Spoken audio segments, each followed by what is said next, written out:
네, 요즘 우리나라 각 지방의회에서 발의되고 있는 성별 관련 조례안들을 보면 외국에서 쓰는 용어들을 단순 번역하여 사용함으로써 정확한 이해와 국민적 합의도 없이 그것을 처음 도입하고 사용하는 사람들의 생각과 사상을 강요하고 있다는 생각이 듭니다.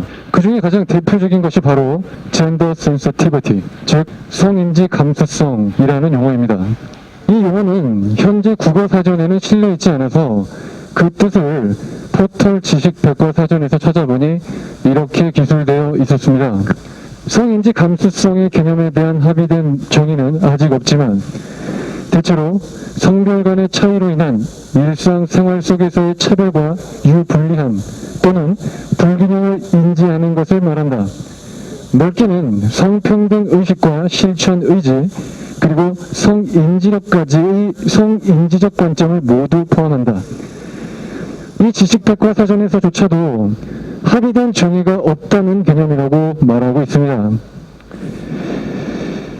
자, 그런데 한 가지 주목할 만한 점은 바로 후반부에 정의된 넓게는 성평등 의식과 성인지력까지의 성인지적 관점을 모두 포함한다 라는 말입니다.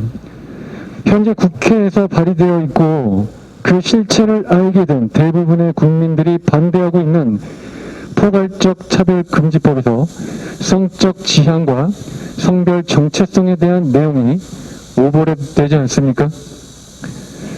그런데 인천시 교육청 성차별 성폭력 없는 학교 및 교육환경 조성 조례안, 바로 이 조례안의 제안 이유가 바로 인천광역시 교육청 소속 학교 구성원의 성인지 감수성을 향상하기 위함이다 라고 하니 자식이 된 부모로서 이 상황을 그저 지켜만 볼 수 없어서 이렇게 기자회견까지 하게 됐습니다. 헌법에 분명히 양성평등이라고 명시되어 있는 개념을 언제부터인가 여성가족부 및 지방의회 조례 등에서 은근슬쩍 성평등이라는 용어를 사용하더니 이제는 그 성이라는 말 속엔 남성, 여성만이 아닌 제3의 성이 있을 수 있다. 성인지 감수성이란 결국 자신의 성적 지향성과도 관련될 수 있다는 교육을 추진하고 있습니다. 자, 다음은 고등학교 사회문제 탐구라는 교과서에 실린 내용입니다. 그대로 읽어드리겠습니다. 성적 소수자는 다른 성별의 성적 정서적으로 이끌리는 이성애자가 아닌 같은 성별에 대해 성적 정서적으로 끌리는 동성애자나 남녀 두 성별 모두에 대해 성적 정서적으로 이끌리는 양성애자와 같은 성적 지향을 가진 사람을 말한다. 또한 트랜스젠더나 젠더 퀴어와 같이 생물학적 성별과 일치하지 않는 성별 정체성을 가진 사람을 말한다. 성적 소수자는 이성애자와 다른 성적 지향성을 갖고 있거나 생물학적 성별과 일치하지 않은 성별 정체성을 갖고 있다는 이유로 차별을 받고 있다.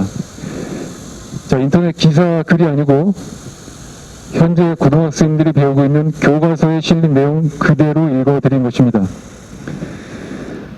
자, 그러나 과연 성소수자들이 우리나라에서 그렇게 차별을 받고 있습니까?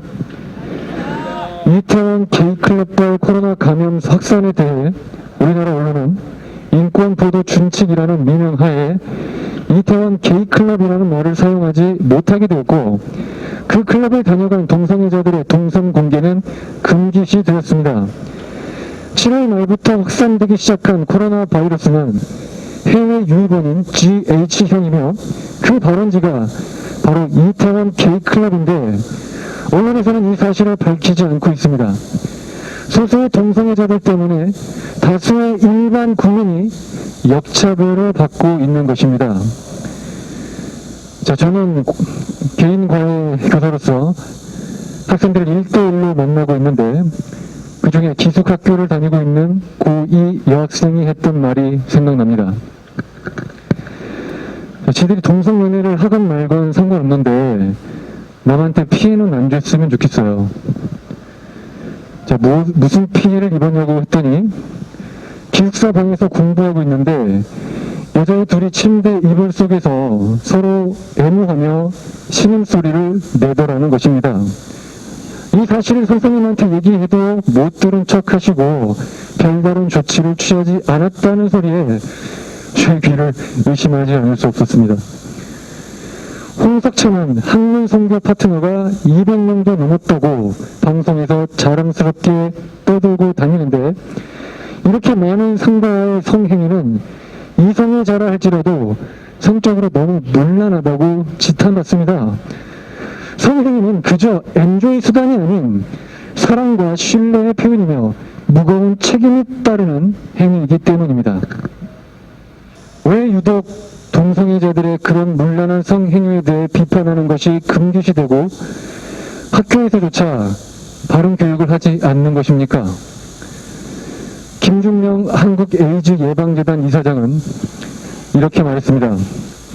질병 발생 관계를 알아보기 위한 집단 추적 조사를 통해 2006년 12월부터 2018년 1월까지 18세에서 29세의 에이즈 바이러스 감염 원인 조사 결과 양성에 포함 동성 간 성접촉으로 에이즈에 감염된 비율이 71.5%에 달했다라고 하면서 보건당국은 이제라도 외부 압력에 개의치 말고 동성 간 성접촉이 에이즈의 주된 감염 경로임을 국민에게 정확히 알려야 한다. 특히 학교 보건교육 현장에서 적극적인 예방 및 관리 대책을 마련해야 한다라고 촉구했습니다. 그런데 우리나라 한국에서 지금 에이즈 교육을 하고 있습니까? 얼마 전 중학교 1학년인 제 딸 아이가 보건과목 원격 수업 시간 당시에 담당 선생님이 사회적 약자에 대한 얘기를 하며 장애인, 기초생활수급자와 함께 성소수자를 언급하시더군요. 본인의 성인지 감수성에 의해 동성애자라는 성적 지향을 갖게 된 사람이 과연 장애인, 기초생활수급인들과 동등하게 보호받을 사회적 약자입니까? 에이즈 환자들을 100% 국민 세금으로 치료해 주느라 오히려 진정한 사회적 약자들에게 돌아가야 할 복지 혜택이 줄어들고 있지 않습니까? 에이즈는 초기 치료비를 제외하고도 1인당 매달 600만 원 정도의 약값이 듭니다.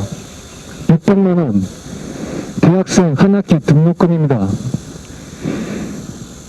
2018년 기준 연간 6천억 정도의 세금이 에이즈 치료에 사용되었습니다. 학교 보건 시간에 이런 내용을 가르쳐야 되지 않습니까? 맞습니다. 다시 한번 한 부모로서 그리고 학생들을 지도하는 개인 교사로서 부탁드립니다. 왜곡된 성의식이 불러온 폐단에 대해 교육하는 걸 금지시하며 성평등, 성인지 감수성, 성적 지향성 등의 교육으로 청소년들의 정체성과 가치관을 흔드는데 혈세를 낭비하고 이름만 그럴싸한 인천시 교육청 성차별, 성폭력 없는 학교 및 교육환경 조성 조례안, 이것을 초래해 주십시오. 화평방송 구독, 좋아요 부탁드립니다. 감사합니다.